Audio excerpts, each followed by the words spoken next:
மீஷோவில் சீட்ஸ் எல்லாம் வாங்கி நட்டு வச்சு நான் வளருமோன்னு டவுட்லேயே இருந்தேன். ஆனால் எல்லா சீட்ஸுமே வளர்ந்துருச்சு.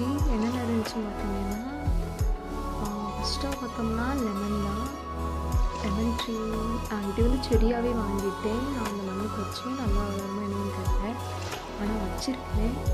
நல்லா தான் இருந்துச்சு. சுற்றி பூசணி விதை, பாகக்காய் விதை அப்படின்னு சொல்லிட்டு போட்டிருந்தேன். ஆனால் பாகக்காய் செடி நிறையாவே வளர்ந்துருச்சு. பூசணிக்காய் செடி பார்த்திங்கன்னா கொஞ்சம் வளர்ந்துச்சு. அதுக்கப்புறம் உள்ளே பார்த்திங்கன்னா மல்லிச்செடி, கீரை அப்படின்னு சொல்லி நட்டி வச்சேன். ஆனால் எல்லாமே கொஞ்சம் கொஞ்சம் வளர்ந்துருச்சு. ஆனால் வளர்ந்ததுக்கப்புறம் தான் என்னென்னு தெரியும்.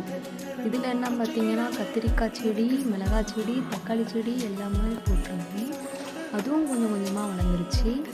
நிறையா வளர்ந்தது என்ன பார்த்திங்கன்னா மல்லிச்செடி மட்டும்தான். நீங்களும் வாங்கி பாருங்கள். மீஷோவில் நல்லாவே இருந்துச்சு. நல்லா தான் இருக்குது.